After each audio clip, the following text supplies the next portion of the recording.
বন্ধুরা সবাই কেমন আছেন? আশা করি সবাই খুব ভালো আছেন। তো আজকে দেখাবো গুগল ক্রোম ডিফল্ট ব্রাউজার কিভাবে তৈরি করবেন।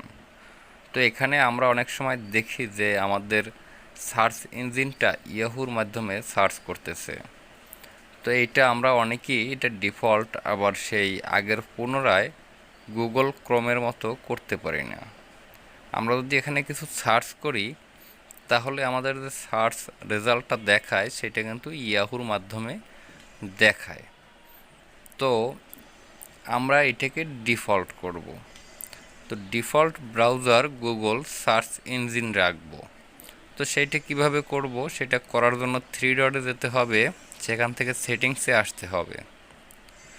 তো সেটিংসে আসার পর এখান থেকে একটু নিচের দিকে লক্ষ্য করে দেখবেন সার্চ ইঞ্জিন নামে একটা অপশন আছে, এখানে ক্লিক করবেন।